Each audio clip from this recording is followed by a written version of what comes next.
દરેક હું સંદેશો આલું છું, જાગતા રહેજો. આ કળિયુગમાં કોઈ કોઈનું, તમે કાળકા બ્રહ્માણીના ખોડિયાલના છો, એ જ આપણી છે. આખી દુનિયાને કંઈક આપણી પાસે લેવું છે અને આપણી કુળદેવીને ખોબો ભરીને આપણને કંઈક દેવું છે. એટલે બધાના ગુના થાય, આપણી ભગવતીનો ગુનો ના થાય. થોડું મોડું થશે પણ મારા જેવી માં છે ને મોડું નહીં હાલે. થોડી તકલીફ પડશે, થોડી વેદના થશે, થોડું વાગશે, પણ જીવન એવું જીવાડીને તમને મોકલું ને કે આદિ અનાદિ કાળ સુધી તમને એવું થાય કે કોક ભગવતી એમને મળી હતી, હું મેળવીશું. એટલે પહેલી ભક્તિ તમારી કુળદેવીની કરજો, પહેલી આરાધની કરજો. સમરણ અહીં તમે બેસા હોય ને અહીંયા, તો તમારી જે કુળદેવી થતી હોય ને એનું ભજન તમે ચાલુ રાખો, અંદરથી ચાલુ રાખો.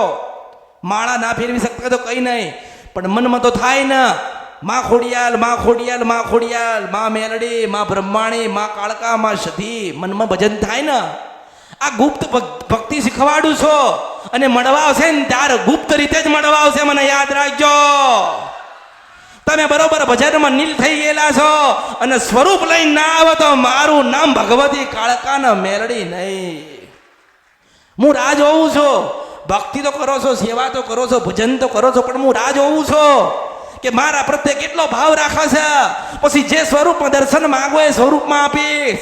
કોઈ એવું કહે કે મારા દીકરીના રૂપે આપ, તો 7 વર્ષની દીકરીના રૂપમાં હું દર્શન આલીશ. કોઈ એવું કહે કે માં ડોશીના રૂપે હાલ, તો 108 વર્ષની દીકરી અને ડોશીના રૂપે બનીને હું મેલડી દર્શન આપીશ. અને કોઈ એવું કહે કે માં મને અસલ રૂપમાં દર્શન આપ, તો દેવીના રૂપે દર્શન આપીશું, મેલડીશું. એટલે જે કંઈ મનની અંદર લઈને આવ્યા હોય ને એ રાખજો જ, ભૂલી ના જતા. જે સપના અહીંયા લઈને આવ્યા હોય એ રાખજો. હું પૂર્યા કરાવવા ભગવાનના ઘેર જાઉં તો મારું નામ મેલડી નહીં.